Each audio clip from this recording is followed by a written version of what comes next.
¿Cómo están, queridos telespectadores? Aquí estamos nuevamente junto a ustedes en una nueva edición de su programa Verdadera Justicia, aquí desde GB Latam TV, que es Giorgio Bongiovanni Latam TV.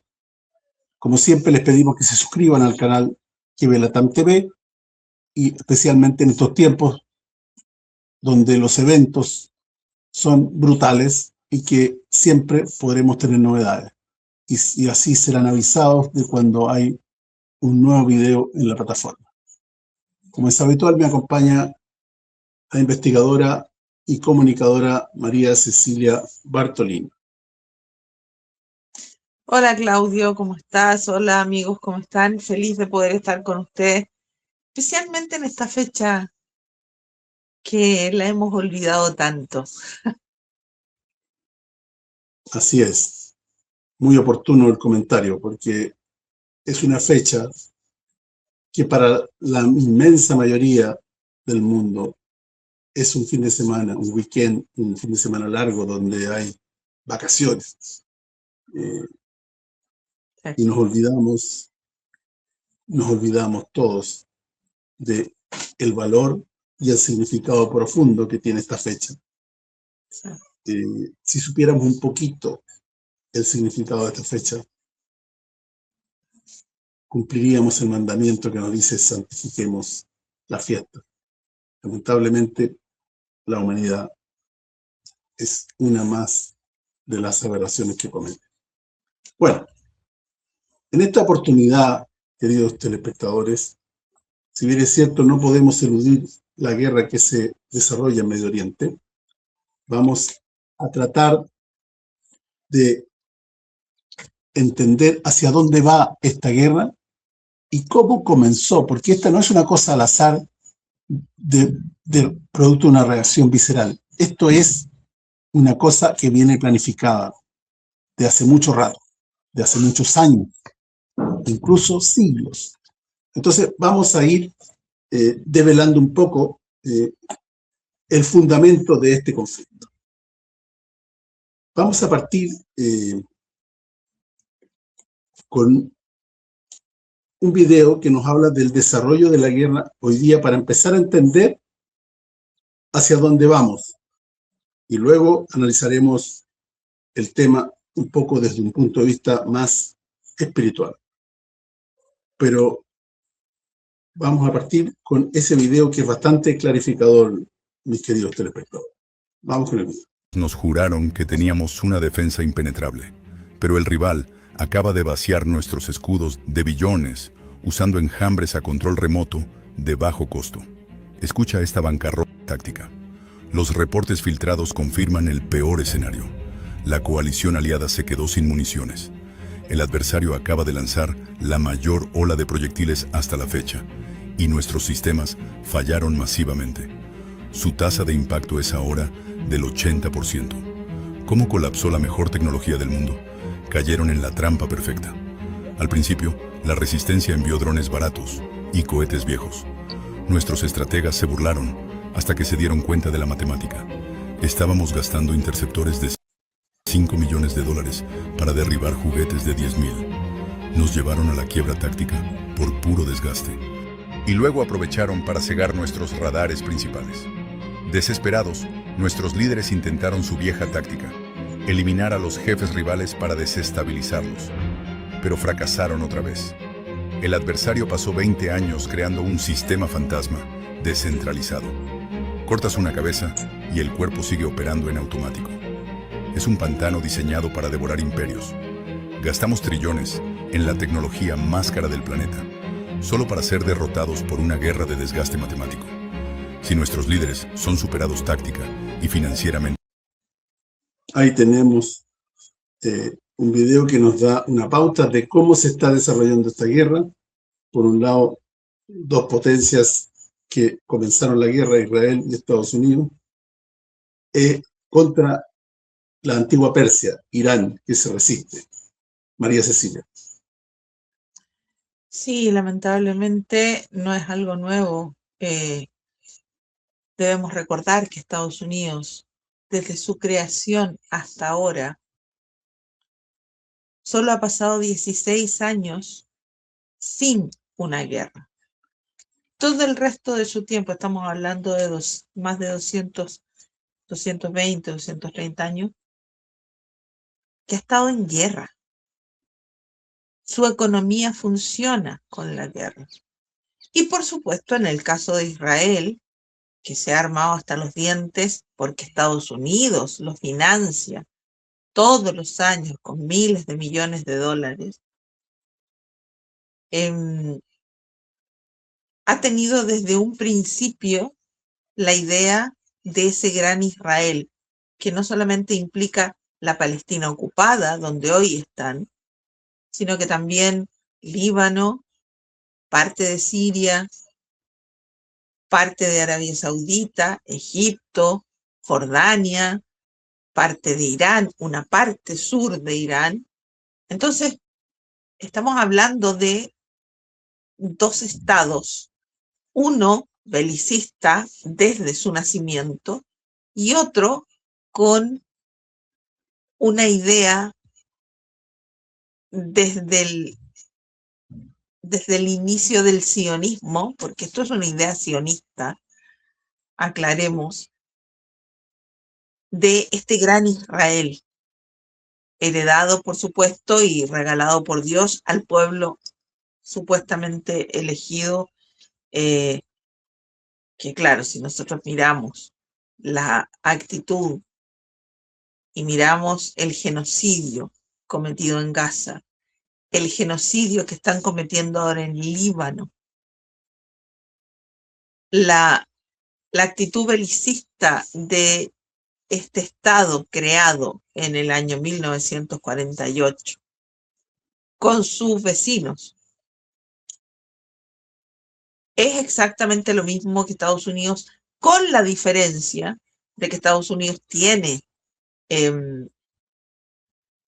fronteras delimitadas en su constitución, a pesar de que, recordemos que Estados Unidos robó, literalmente robó la mitad del territorio mexicano. Entonces, son dos estados absolutamente belicistas y uno de ellos además expansionista. Entonces, esta no es una guerra nueva. La vienen preparando desde fines de la Segunda Guerra Mundial, e incluso antes, ideológicamente, ¿no? Entonces, hoy la están llevando a cabo. Irán llevaba 40 años preparándose porque sabía que esto en algún momento iba a pasar. La diferencia aquí es que Estados Unidos e Israel menospreciaron las capacidades de Irán. Y además Irán no está solo.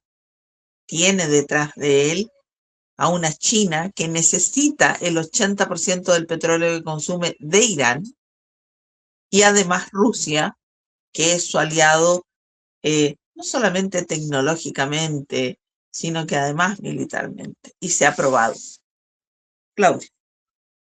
Efectivamente, como tú decías, este Israel genocida es una cosa que está en la impronta del pueblo o del pueblo mal llamado israelí. Porque no es cuestión de Netanyahu solamente. Hay otros que son peores. Y hay una estadística que se refleja en este video que les vamos a participar, de que el 70% de los habitantes del mal llamado Israel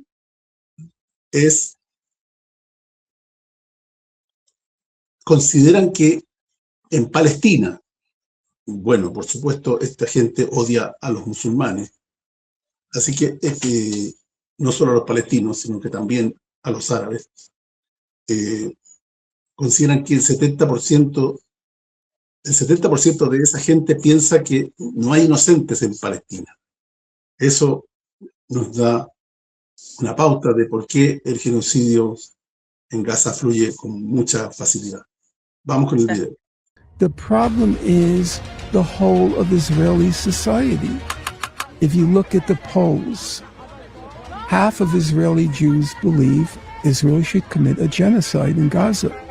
That's what the polls show. About 70 to 75% in polls say there are no innocents in Gaza. No innocents. There's nothing but children. Yeah. No innocents in Gaza, half of the population being Jewish. The former Israeli, or the current Israeli opposition leader, he said that the IDF, the Israeli Defense Forces, they kill children as a hobby. As a hobby.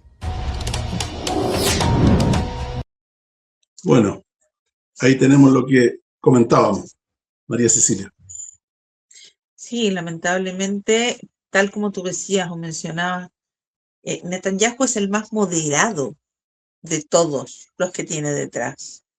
Aclaremos que ahora hace poco acaban de promulgar en el Knesset una ley que repone la pena de muerte por ahorcamiento para todos los palestinos. Ojo, esto es solamente para los palestinos, solo para ellos.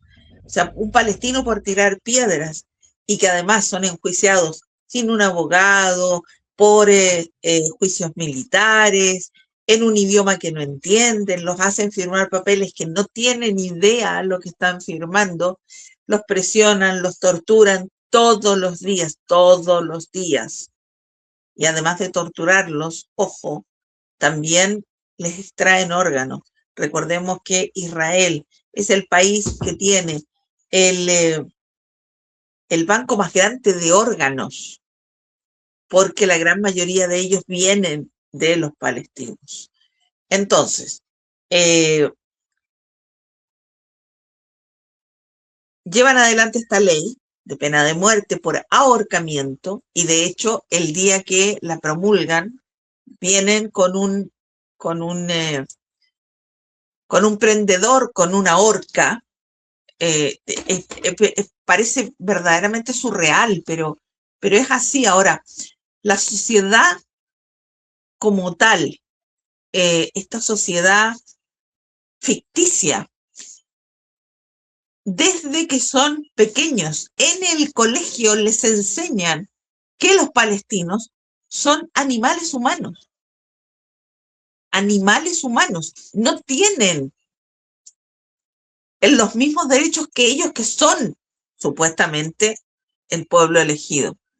Pero además, dentro de Israel, todos aquellas personas que se han hecho judías, hay personas de África, de Asia, de América Latina, de otros países, son mirados en menos porque no tienen supuestamente la clase que tienen ellos. Hay una jerarquía, una clase, una sociedad clasista brutal. Es tan terrible que durante los bombardeos, por ejemplo, solo un ejemplo, no permitían que ninguna persona que no fuera judío sionista ingresara a los búnkers, porque eso es solo para ellos. El resto es problema de los demás. Ni cristianos, que han vivido toda la vida ahí juntos y aceptaron a los primeros judíos sin tener problemas y convivían perfectamente, musulmanos, cristianos, judíos, ni problema. Bueno, ahora no. Entonces, son sectarios dentro de su misma sociedad y crían a los niños. En el colegio se les enseña a que matar a un palestino es normal. En Cisjordania hoy los colonos salen con rifles de alto poder, porque recordemos que la sociedad palestina ocupada son todos parte del ejército, porque todos hacen el servicio militar, todos ellos, todos, hombres y mujeres, 3 años los hombres, 2 años las mujeres. Por lo tanto, es una sociedad militarizada. Salen a las calles en Cisjordania, donde no hay Hamás, donde no hay disturbios. No, salen a dispararle como deporte a los palestinos en Cisjordania. ¿Para qué? Para quitarles sus casas, pues. Entonces, no es nuevo. Salen jóvenes, encapuchados totalmente de noche a destruir y a matar palestinos.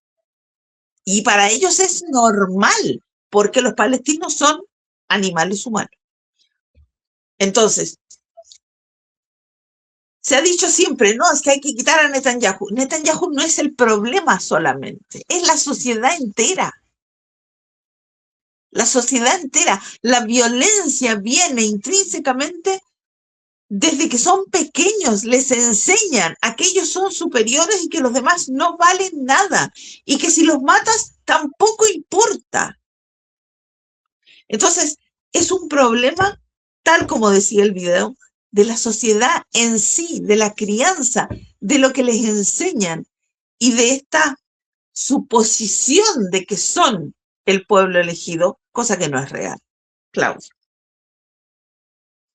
Bueno, mientras Donald Trump ha dicho que en 2 semanas más termina la guerra y que la va a ganar o la tiene ganada, o que va a convertir a Irán y lo va a llevar a la edad de piedra, lo que podría interpretarse de muchas maneras, ¿cierto?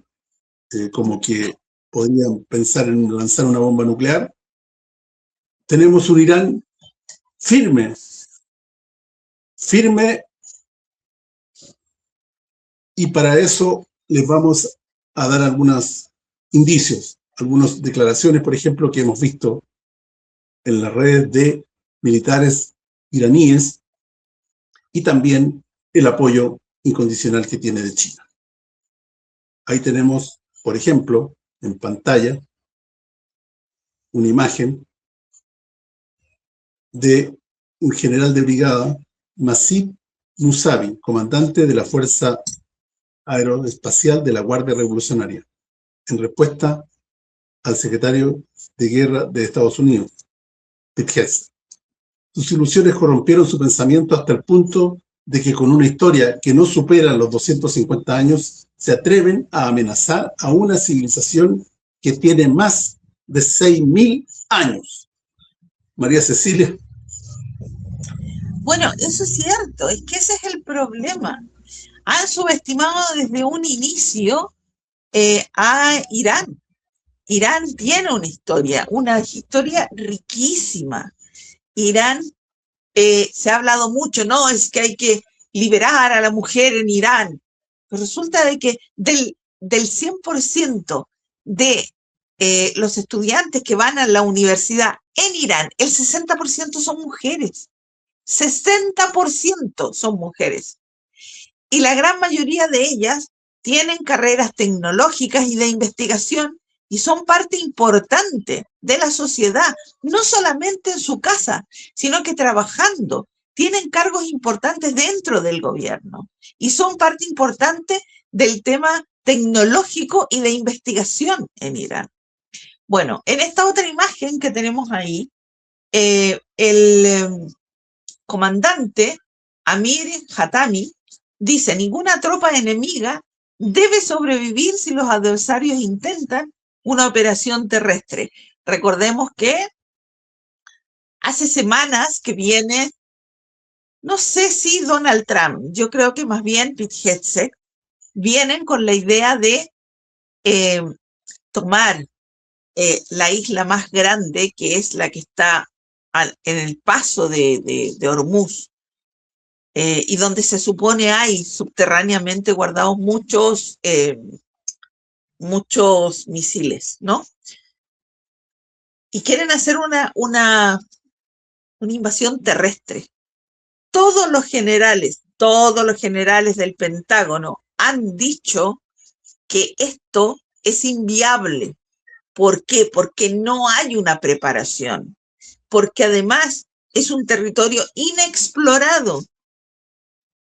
y que probablemente esto va a ser un Vietnam 2.0 y aún peor. Entonces, Pete Hegseth, que es el ministro de Guerra, recordemos que antiguamente era defensa, hoy es de guerra, ha llamado a retiro a aquellos generales y comandantes que no están de acuerdo con la visión que ellos tienen. Son gente experimentada, gente que ha estado en terreno en la guerra de Irak, en la invasión a Kuwait. O sea, son gente que sabe de la operatividad que se necesita para hacer una invasión, especialmente en un territorio no conocido como es Irán. Entonces, están llevando adelante este tema, ¿no? Y todos aquellos que se oponen dentro de el ejército han sido llamados a retiro. Y punto. O sea, ellos quieren ir con soldados a terreno. Ya están ocultando la cantidad de soldados muertos en esta guerra. Ya lo están haciendo. Y si mandan por tierra al ejército, a la marina o estos grupos especializados, no van a salir vivos, lamentablemente. El ayatolá llamó al pueblo a unirse para defender su territorio. Tiene más de 1 millón. Más de 1 millón. Y ellos están pensando en mandar 20.000 o 30.000 hombres. ¿Qué hacen 20.000 o 30.000 hombres contra 1 millón? Y además, ojo, ese millón no está defendiendo ni por plata, no estás en un territorio, en un país extranjero a miles de kilómetros de tu país, de tu hogar. Estás defendiendo tu tierra, estás defendiendo tu idiosincrasia, tu religión, tus recursos naturales, porque en el fondo todo esto tiene que ver con los recursos naturales. Claudio. Y su existencia, por cierto, es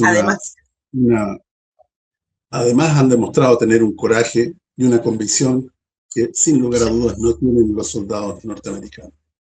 Lo que tú mencionabas de el descabezamiento de los generales más altos, sin que nosotros sepamos nada de lo que pasa en la guerra, sabemos que es un síntoma inequívoco de desesperación. Por lo tanto, es evidencia de que Estados Unidos está desesperado porque no puede controlar a Irán. Es más, está perdiendo la guerra. Así de simple. El control del estrecho de Hormuz lo tiene Irán. Y eso es categórico y definitivo. Nadie más. Estados Unidos ha invitado a sus aliados a que le ayuden a despejar el estrecho de Hormuz y nadie ha ido a decirle que lo va a acompañar, ni mucho menos, sino que nadie, y han dejado solo a Estados Unidos. Entonces, Estados Unidos está desesperado. Y esto es la sintomatología inequívoca de su desesperación. Entonces, podemos inferir con certeza absoluta de que Estados Unidos está perdiendo la guerra. Y a mayor abundamiento tenemos aquí un video que me parece, es muy breve, pero dice algo muy peligroso. The Israeli government and the Israeli leaders, at the moment Israel uses a nuclear warhead against any other country, including against Iran. Bueno, eso es absolutamente categórico. China lanza una clara advertencia a Israel. Si Israel usa armas nucleares, él también dejará de ser un país. O sea, Israel dejará de ser un país. Es muy clara la advertencia, creo que para todos es muy clara, ¿no? ¿Y por qué está el temor de que Israel use armas nucleares? Porque Estados Unidos quiere salir de esta guerra, como sea. Y se dice que si entra con soldados, va a ser muy difícil que salga. Y va a ser un nuevo Vietnam para Estados Unidos. Entonces, antes de que entre con soldados, quiere salir. Y Israel, en su estado de aparente indefensión, podría ser tentado a usar armas nucleares, a pesar de las amenazas de Rusia y de China. Bueno, eso es lo peligroso que tenemos en este tema. María Cecilia. Sí, lamentablemente, lo que pasa es que Donald Trump tiene la postura ni siquiera de un dictador, sino que de un rey. Él quiere hacer lo que quiere, cuando quiere, como quiere, lo ha dicho, que lo único que lo detiene es su moral. Y bueno, y si miramos su historia y miramos toda el hecho de que tiene 34 cargos por los cuales fue condenado, pero que no fue a la cárcel porque salió electo presidente. Si miramos el tema de los archivos Epstein, no podemos esperar nada mejor de la moral de un ser humano que es capaz de hacer las cosas que él ha hecho, ¿no? Entonces, está ahora muy preocupado porque no sabe cómo salir. Le dijeron que no, que esto era llegar, entrar, cortar la cabeza y que la gente misma iba a cambiar el régimen. Eso no pasó. Y es porque no fueron capaces de estudiar a su enemigo, que en este caso Irán no ha hecho nada. Si aquí hablamos del enemigo del mundo y de la sociedad y de la paz, ha sido Estados Unidos toda su vida. El único país que ha invadido otros países fuera de su frontera. Irán no ha invadido ningún país. Irán no ha bombardeado ningún país. Se ha defendido, porque en este caso la ONU y Occidente y Europa han dicho, no, es que Irán tiene que dejar de bombardear a sus vecinos. Pero los vecinos prestaron su territorio para bombardear Irán. Entonces no son inocentes. Y si Irán no destruye esas bases, lo van a seguir bombardeando. Entonces, no es aquí. Estaban en conversaciones de paz, al igual que el año pasado en la guerra de 12 días, recordemos. Aquí hay un derecho internacional que simple y sencillamente lo han borrado con el codo y han mirado hacia otro lado. Apelan al derecho internacional cuando les conviene a ellos. Cuando no, no existe y yo puedo hacer lo que quiero. No, pues, así no funciona. Hoy tenemos una cosa clara.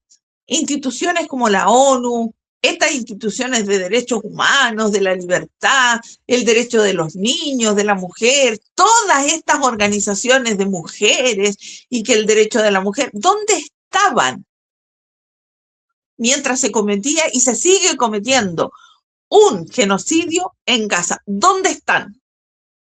Ahora lo están haciendo en el Líbano. ¿Dónde están? No existen. Todo es financiado. Todas estas ONG son financiadas nuevamente por los mismos que están en el poder. ¿Para qué? Para decir, no, pero nosotros financiamos a ellos, somos abiertos de conciencia, pero los dejan hacer hasta cierto punto y moverse hasta cierto límite, porque después te dicen, no, ahí no se meta, porque si no te quito el financiamiento. ¿Y qué hacen estas organizaciones? Se callan. Entonces, estas organizaciones que hoy existen, la ONU y todas las demás organizaciones, no sirven de nada. ¿Por qué? Porque funcionan con el dinero de aquellos que hoy están bombardeando y tratando de eliminar a un país soberano como es Irán. Claudio. Así es. Bueno, aquí tenemos un video que queremos compartir con ustedes, que está relacionado con todo lo que estamos conversando, que es del periodista norteamericano Tucker Carlson, que es muy interesante. Vamos con el video. ¿Dónde estará Israel dentro de unos años? Si observamos quién es el principal beneficiario de esta guerra, encontramos a Israel, que persigue una ambición conocida como el Gran Israel.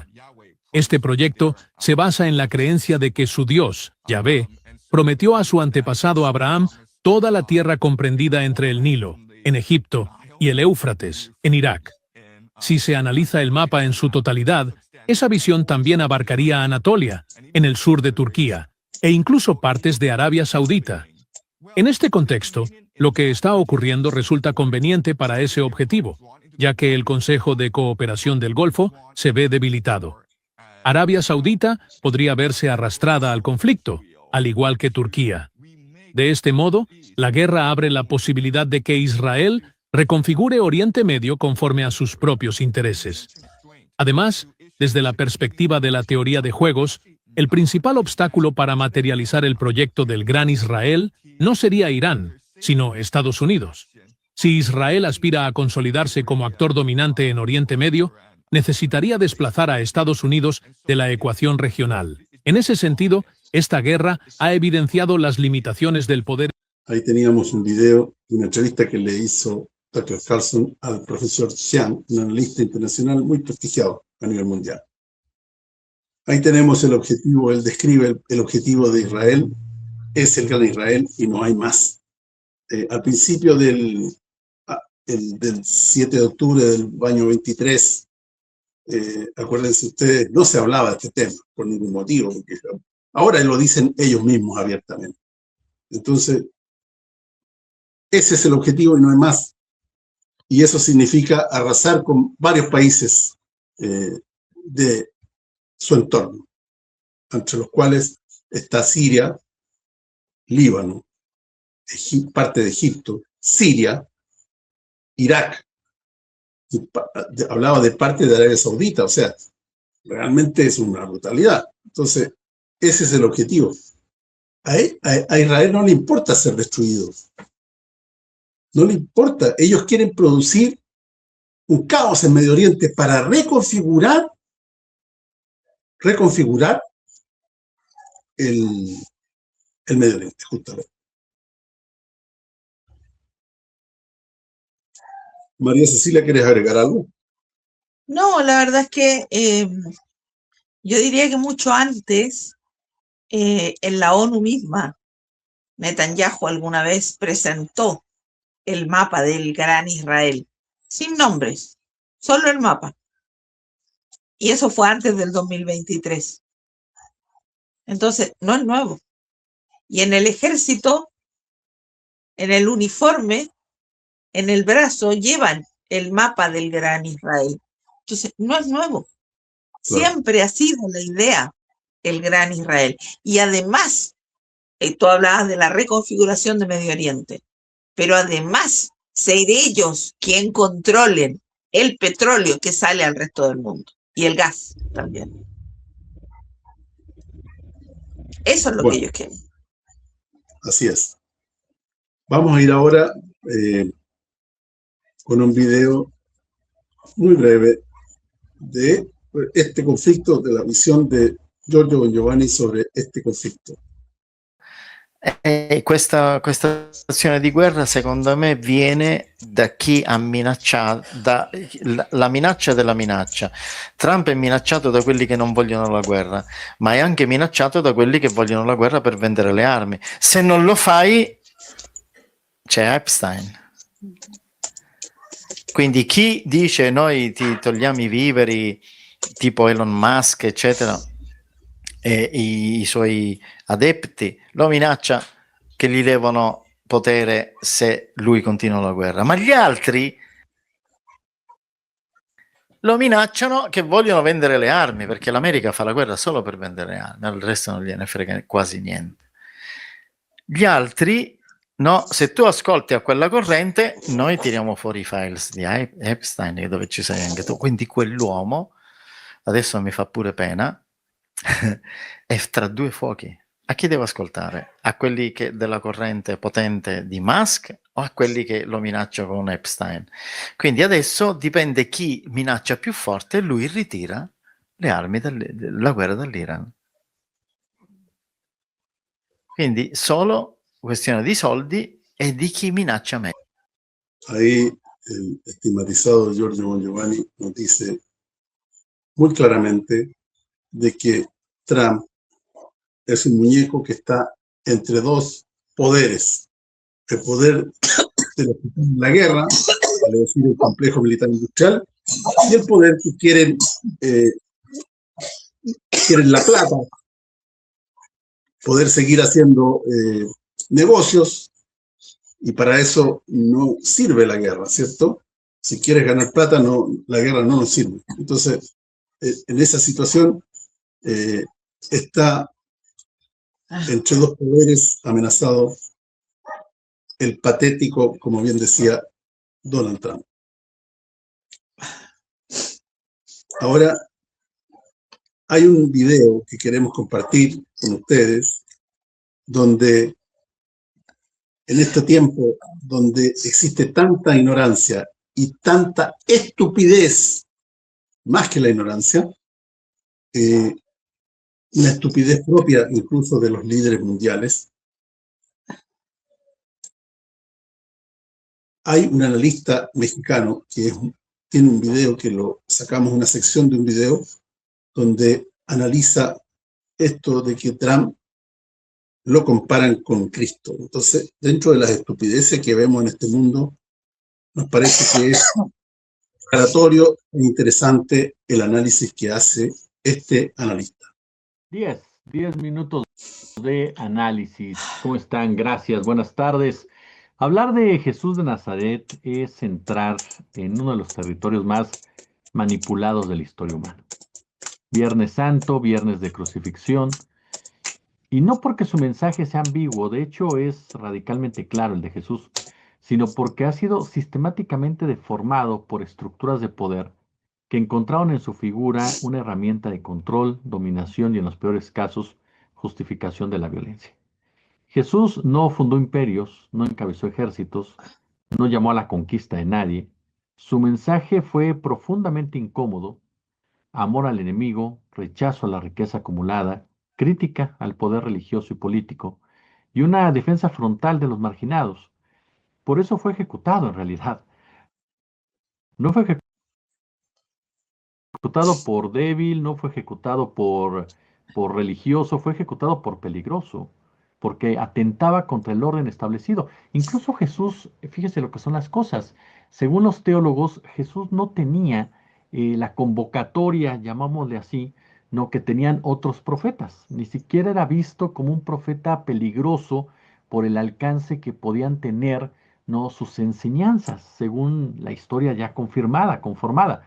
Sin embargo, Jesús sí era visto como alguien peligroso porque se atrevió a ir en contra del poder militar, del poder político y del poder económico, cuando sacó a los fariseos, a los comerciantes, ¿no?, del templo. Ese hecho, que ha sido incluso hasta escondido un poco de la historia oficial, es el momento en el cual Jesús rompe las amarras y se convierte entonces en un blanco, porque era alguien que cuestionaba realmente al poder y no jugaba al amparo del poder. No era un caballo domado, sino que era un caballo bravo, y por lo tanto había que controlarlo porque podía entonces sí contagiar completamente a la caballeriza. Esa es la esencia de Jesús, ¿no? Sin embargo, siglos después su nombre aparece en banderas de guerra. Desde las cruzadas medievales hasta los conflictos contemporáneos, la figura de Cristo ha sido instrumentalizada para legitimar proyectos de poder. Se invoca su nombre mientras se bombardean ciudades, se ocupan territorios, se justifican políticas de exclusión, y es una contradicción brutal el símbolo del sacrificio convertido en coartada para el dominio. Pero esta manipulación no se limita al cristianismo institucional. En el contexto actual, el conflicto en Medio Oriente, por ejemplo, o en Asia Occidental, ha reactivado discursos donde lo religioso se mezcla peligrosamente con lo político. El uso del pasado bíblico para justificar el presente geopolítico ha sido una constante, especialmente en torno al proyecto del nazi-sionismo, que en su vertiente más radical, pues ha encontrado apoyo en sectores que reinterpretan textos sagrados como títulos de propiedad territorial, ¿no? Más bien dicho, del sionismo, y llega al nazi-sionismo.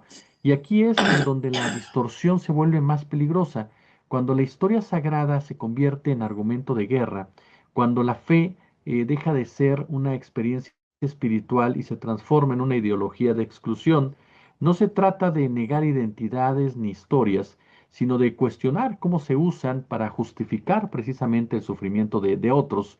Y en medio de este escenario aparece una figura que lleva la provocación al límite, que es el caso de Donald Trump. Cuando Trump o su equipo se comparan con Cristo, esto más allá de memes o más allá de molestia o incomodidad por una cuestión de fe, de respeto a la religión, a las figuras religiosas, no es simplemente una excentricidad, es un síntoma, es un reflejo de una cultura política que ha perdido toda proporción, absolutamente toda proporción, entre el poder, ¿no? Entre el poder y la responsabilidad. Equipararse con una figura que representa el sacrificio por los demás, mientras se impulsan políticas que profundizan la desigualdad, la confrontación, el nacionalismo agresivo, no es solo una falta de respeto, es una apropiación cínica de lo sagrado. Porque es cierto, Trump se ha comparado con otros personajes históricos que también le ha salido contraproducente, pero en este caso se mete con algo sumamente emocional de las personas. Cristo fue perseguido por el poder. Trump es el poder. Trump hubiera perseguido a Cristo. Trump hubiera sacrificado a Cristo. Trump hubiera crucificado a Cristo. Cristo jamás hubiera avanzado sobre Palestina. Cristo jamás hubiera avanzado sobre el Líbano. Cristo jamás hubiera autorizado un genocidio. Cristo habló de poner la otra mejilla. Trump, Netanyahu han construido su narrativa sobre la confrontación permanente. Cristo se rodeó de pobres, Trump persigue a los pobres y está rodeado por las élites y trabaja para las élites. La comparación, perdón, no es solamente absurda, es reveladora de cómo el lenguaje religioso puede ser vaciado de contenido, reutilizado simplemente como propaganda. Y ese fenómeno no es aislado, no, forma parte de una tendencia más amplia en donde líderes políticos recurren a símbolos religiosos para... Ahí teníamos ese video con ustedes, digamos, que lo consideramos interesantísimo porque, por un lado, menciona la razón, quién era Jesucristo y la razón por qué fue perseguido y finalmente crucificado, y que él era amigo de los pobres, luchaba contra el poder. En cambio, Trump representa el poder mismo. Está siguiendo los dictados del poder mismo. Entonces, es absurdo. Y lo hacen en un ambiente donde la gente es cada día más ignorante. Entonces, es fácil manipularla porque la gente está manipulada mentalmente. A tal punto que la gente común y corriente de la calle a veces piensa que la guerra terminó. ¿Por qué? Porque las noticias no le hablan de la guerra. Así de simple. Entonces, es tan brutal la situación y tan brutal la manipulación que hacen lo que quieren con la masa, que no investiga y no va más allá de lo que le presenta. María Cecilia. Sí, bueno, lamentablemente hay un problema que no debería ser problema, que es la tecnología. Llegó a esta nueva generación cuando eran pequeños, crecieron con ella, por lo tanto para ellos es una cosa normal. Pero esa tecnología ha evitado, de alguna manera, y hoy los especialistas se han dado cuenta de que los niños que tienen acceso a tecnología desde muy pequeños no desarrollan la parte del cerebro, que es el lóbulo frontal, que se desarrolla cuando son pequeños, hasta los 12 años. No se desarrolla como debiera cuando los niños están y tienen acceso a la tecnología. Eso los hace básicamente adictos, como si fueran drogadictos, pero de la tecnología. Un niño pequeño que tú le pasas un teléfono permanentemente y luego se lo quitas, el escándalo que te arma es porque está enviciado. Y ese lóbulo frontal es el que nos permite diferenciar, criticar. Y eso ha producido una nueva generación. Siempre hay excepciones, por supuesto, estoy hablando de la generalidad. Una generación que no es capaz de leer, que solo resisten videos muy cortos y que no tienen el hábito de la escritura. Y la escritura es una forma de aprender también. Todo lo hacen en el computador o ahora con la inteligencia artificial. Por lo tanto, ahora es aún peor. Esta generación, a nivel de conocimiento, es mucho peor. Y como no leen y los deberes que deben hacer o que debieran hacer para poder aprender, los hace una inteligencia artificial, lo pasan y está. Tenemos una generación absoluta y completamente ignorante que no tiene la capacidad de retener más que videos pequeños de 20, 30 segundos. Y eso hace que sean absolutamente vulnerables a lo que la televisión les dice. Entonces, reciben informaciones falsas y todo lo creen porque sale o en el teléfono o en la tablet o en la televisión. Entonces, no hay un pensamiento crítico como sí lo hubo en la generación anterior. No hay un pensamiento crítico. Se acepta lo que les dicen y ya, porque es un hecho, punto. Y en el tema, lamentablemente, y en el tema, lo que hablábamos en el inicio del programa, cuando se hablaba de que esto es para la gente hoy en día. Un fin de semana largo para salir a la playa, para salir a festejar, para hacer una reunión. Perdieron absolutamente la verdadera razón por la cual hay un feriado en esta fecha. Y de eso tiene mucha culpa, a mi modesto parecer, la Iglesia.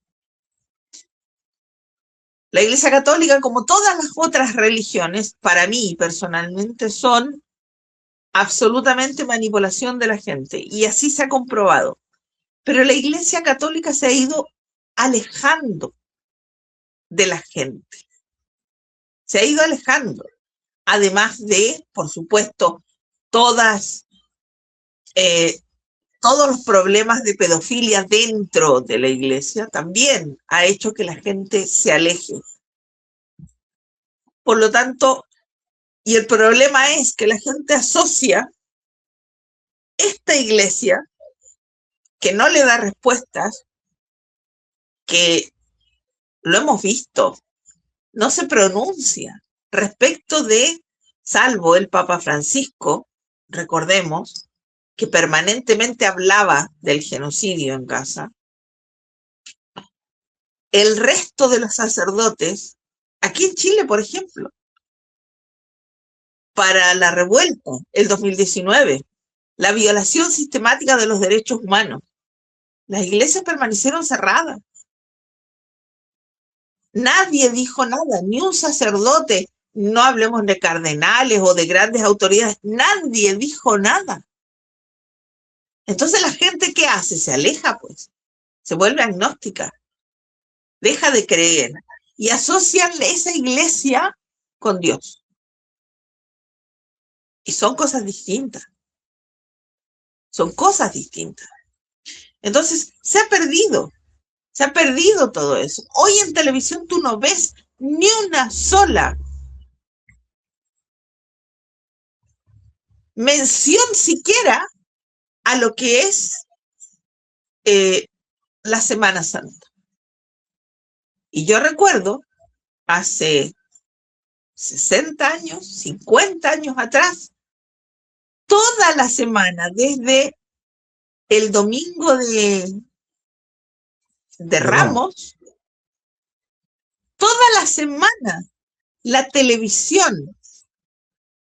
Había un canal, el canal católico, que era de la Pontificia Universidad Católica de Chile en ese tiempo, que daba películas y además daba mensajes respecto de la Semana Santa.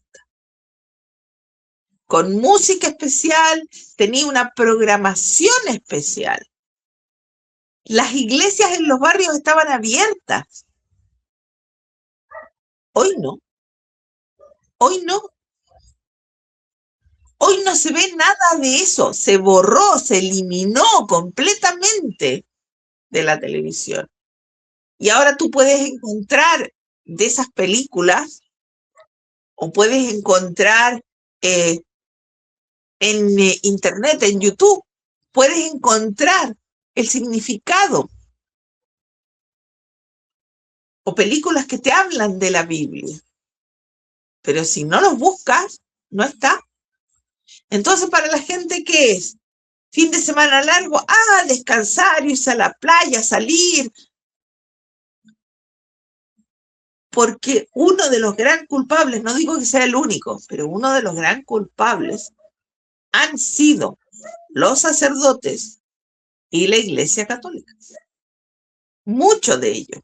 Que hay excepciones, por supuesto que los hay, siempre los hay, pero la generalidad ha sido culpable de que la gente se aleje de las iglesias. Sí. Bueno. Este video que vimos recién, que nos pareció muy interesante, y por eso que lo compartimos con ustedes, nos da pie a compartir un artículo de Antimafia 2000 de Margarita Furlan, que se llama La Guerra Santa que nadie nombra. Muy interesante, algunas partes que seleccionamos para compartir. María Cecilia. Sí.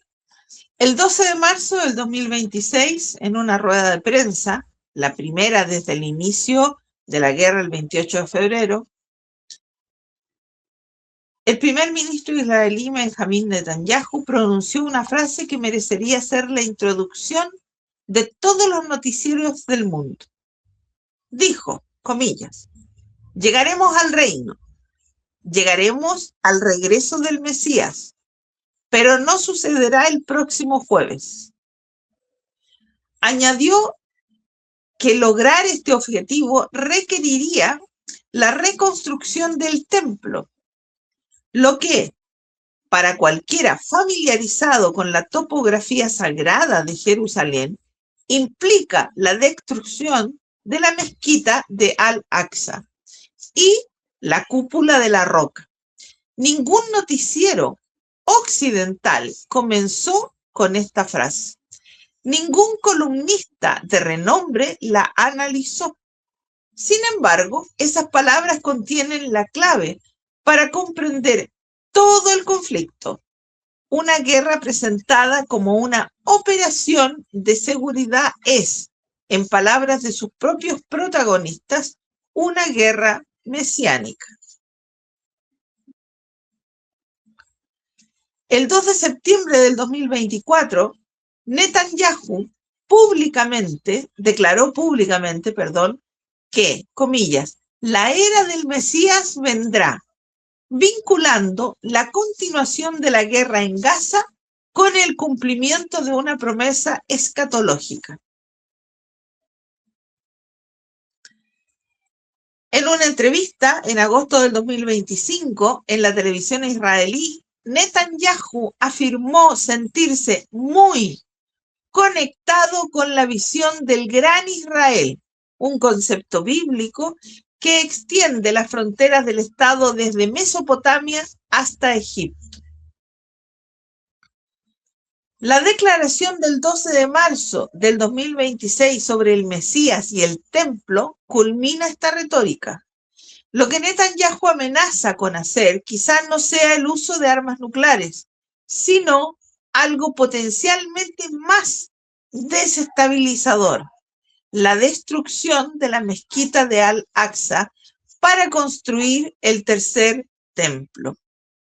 Hay que recordar que la mezquita es parte importantísima de los musulmanes, ¿no? Itamar Ben-Gvir, ministro de Seguridad Nacional de Israel, ha liderado repetidas incursiones provocadoras en el monte del templo. En el verano del 2024 ascendió al monte del templo de Tisha B'Av bailando, cantando y orando, un acto sin precedentes que marcó una aceleración en la violación del status quo.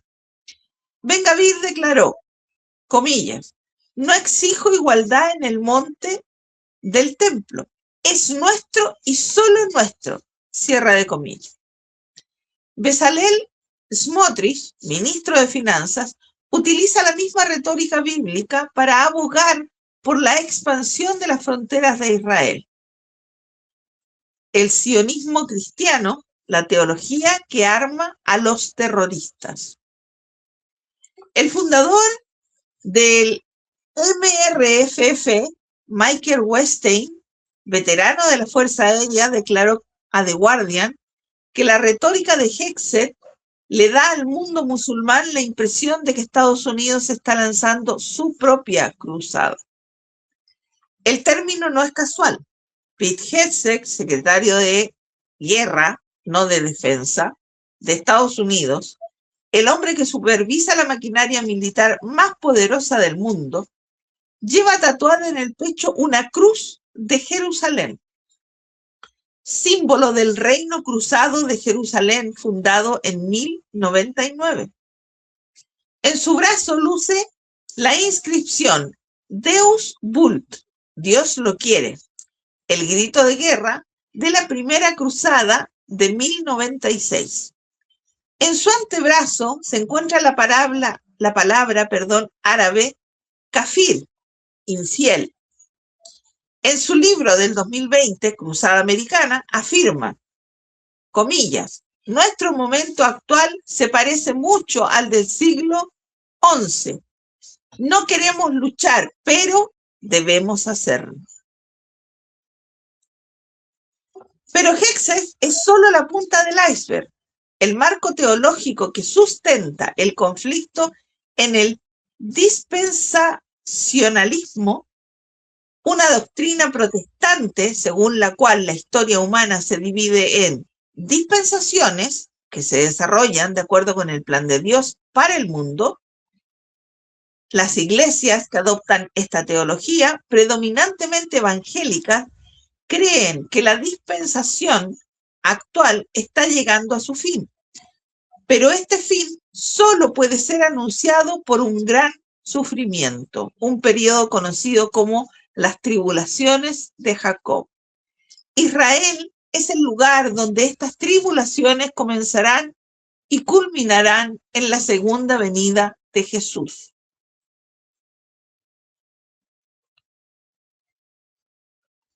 Hasta ahí tenemos, Claudio.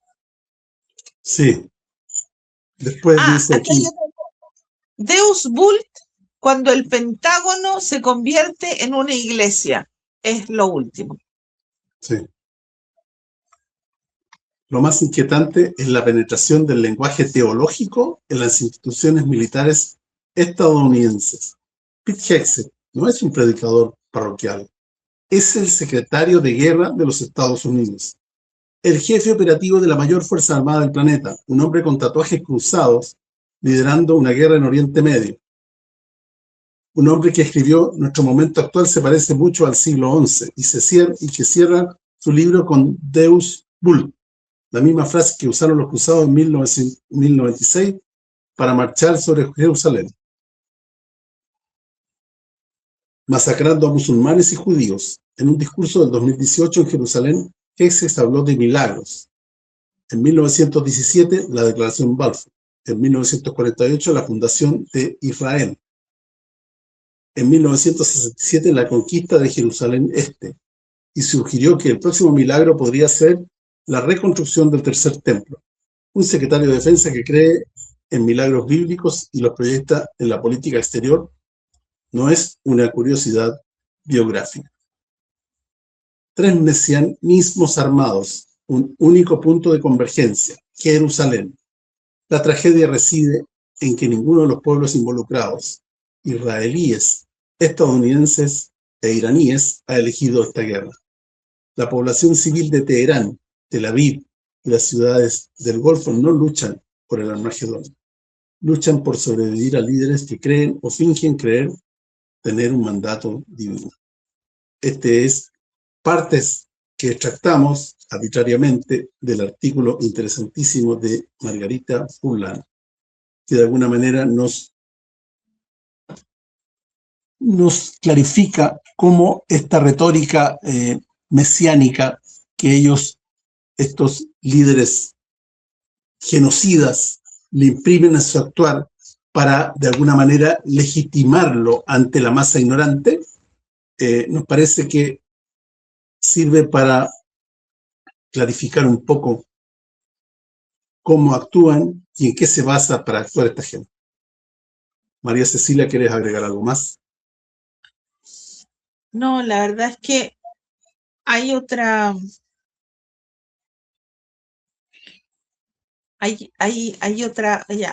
cosa que ha estado pasando también en el, ¿cómo es que se llama?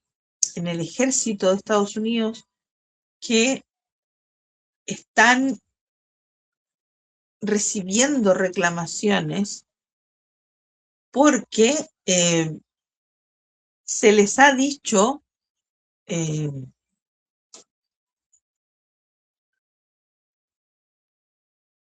a los soldados, sus jefes, sea comandantes, capitanes o lo que sea, han metido el tema teológico dentro, como tú decías muy bien, el tema espiritual. Aquí hay un párrafo que me parece muy, muy importante, que dice: si el sionismo mesiánico judío proporciona el destino, el sionismo cristiano evangélico proporciona el combustible político, financiero y militar, y está dentro del Pentágono. Desde el 28 de febrero del 2026, día en que comenzó la Operación Furia Épica, la Fundación para la Libertad Religiosa Militar, la MRFF, una organización que vela por los derechos de los militares, ha recibido más de 200 quejas de soldados estadounidenses. Informes de más de 40 unidades militares en al menos 30 instalaciones sugieren que los comandantes han dicho a las tropas que la guerra con Irán forma parte del plan de Dios y de la profecía bíblica del, comillas, fin de los tiempos. Según se informa, un comandante de unidad les dijo a sus soldados, comillas otra vez, el presidente Trump fue ungido por Jesús para encender la mecha en Irán y provocar el Armagedón y marcar su regreso a la tierra. Ungido por Jesús. Eso es, sí, es para la risa, pero no es tan para la risa. ¿Por qué? Porque se lo están diciendo a los soldados. Muchos de ellos reclaman porque ellos, al hacer el juramento, al menos en Estados Unidos, no digo que en Chile, porque aquí en Chile es otra cosa.